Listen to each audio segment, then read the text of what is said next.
Olá, essa aqui então é uma gravação da live que não pôde ser feita na terça-feira a respeito da continuidade do nosso curso A Potência da Sutileza na Prática do Yoga. Isso aqui que eu vou fazer agora é uma introdução teórica para a prática que vem logo em seguida. Então, e nessa introdução eu queria retomar alguns conceitos daquela primeira aula introdutória que teve na semana passada e dar mais alguns passos no sentido do asana. Tá? Mas primeiro recuperando alguns conceitos importantes. A primeira coisa que foi questionada é por que a gente tem perdido essa nossa capacidade de perceber o que é mais sutil. Né? Por que cada vez mais a gente precisa de estímulos mais intensos, por que cada vez mais a gente precisa de coisas mais dinâmicas, né? Isso tudo foi colocado ali na primeira parte da introdução na semana passada. Depois a gente falou sobre como, então.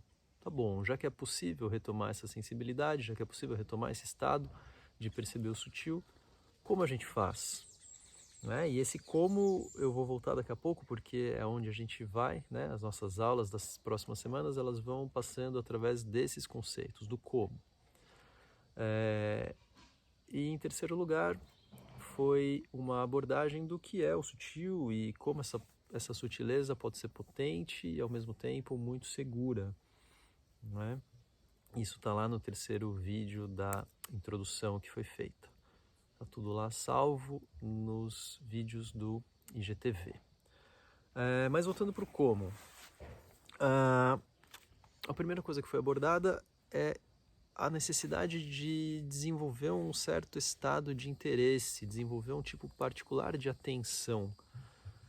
Enquanto a gente se colocar nas práticas do yoga ou desatentos, né, pensando em outras coisas, ou até mesmo com uma atenção muito forçada, muito imposta, a gente não vai conseguir perceber, né, as camadas mais sutis. E eu brinquei e repito que o tipo de atenção que a gente deveria desenvolver é aquela atenção de quem assiste a sua série favorita no Netflix. É aquela atenção onde você não precisa fazer nenhum esforço para se manter atento àquilo. É a atenção de quem realmente tem interesse. E quando a gente começar a ser capaz de observar o nosso corpo, de sentir e perceber o nosso corpo, como quem tem tanto interesse como pela sua série favorita do Netflix, a gente vai poder começar a observar cada vez coisas menores, cada vez coisas mais sutis, né?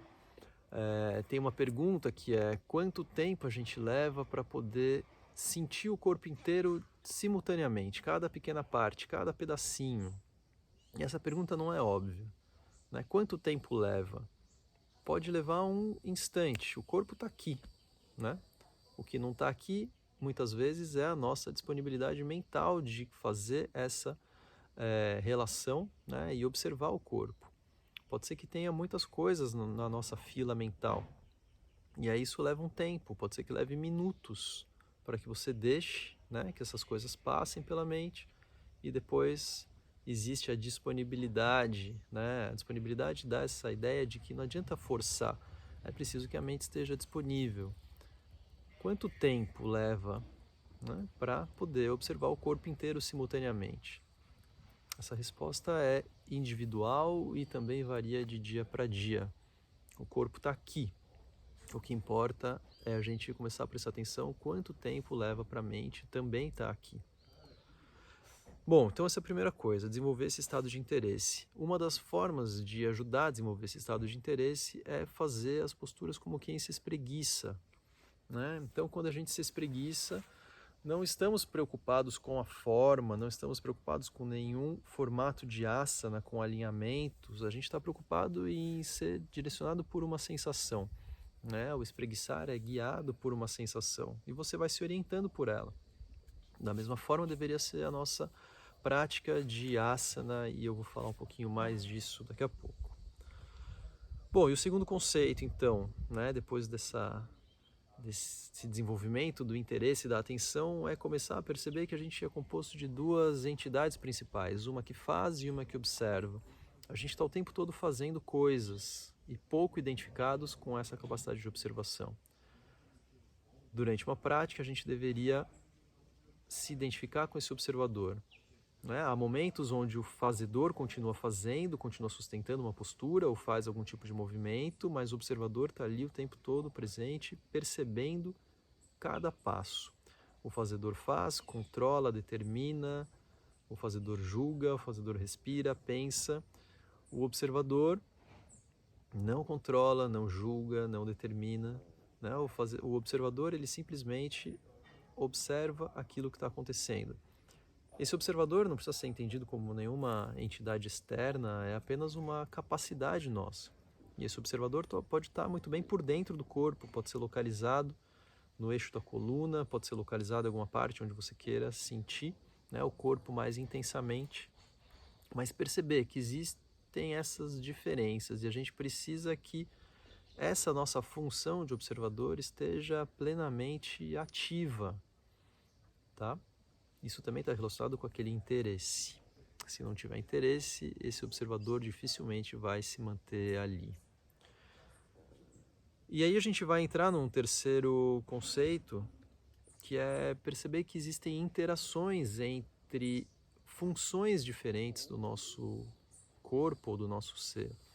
Né? Então, existe a nossa estrutura corporal, na linguagem do yoga, isso é chamado os koshas, né? Então existe Ana Maya Kosha, que é essa nossa estrutura física, estrutura existencial, estrutura corporal, que interage com Prana Maya Kosha, esse corpo de prana, esse corpo, né, relacionado com as funções vitais, e essas coisas elas andam juntas. Então, quando a gente cria uma imobilidade desse corpo estrutural, né, dessa estrutura externa, num asana, por exemplo, continua existindo toda uma mobilidade das nossas funções vitais, da respiração, das pulsações, da circulação sanguínea, dos movimentos peristálticos e etc.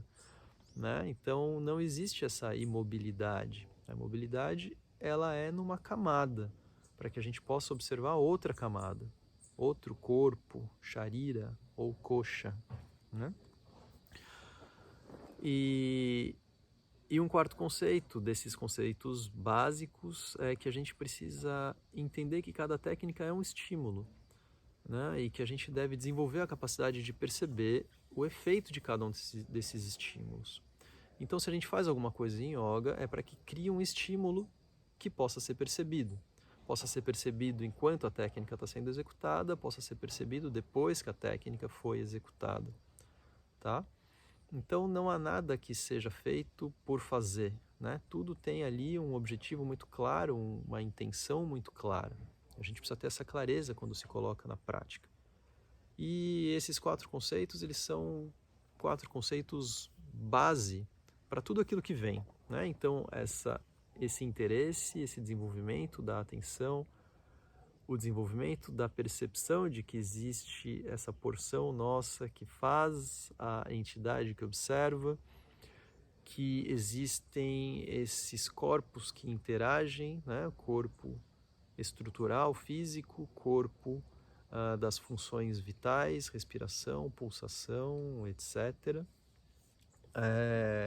E perceber que cada técnica tem a sua função e esses efeitos devem ser atentamente observados, tá?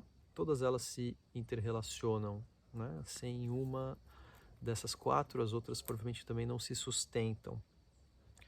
Mas a gente dá mais um passo, e dá mais um passo no sentido do asana, que é por onde a gente começa, e entendendo e resgatando que o asana, segundo Patanjali, é uma postura que deve ser sustentada de forma estável e confortável, firme e cômoda, né? Estável, firme, imóvel, confortável no sentido de que pode ser mantida por um longo período de tempo.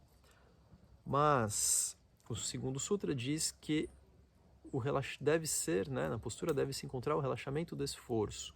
E Vyasa, que é um dos principais comentadores de Patanjali, vai dizer que é justamente através do relaxamento do esforço desnecessário que a postura se torna firme e confortável, né? Então, essa ordem é muito importante, é muito significativa.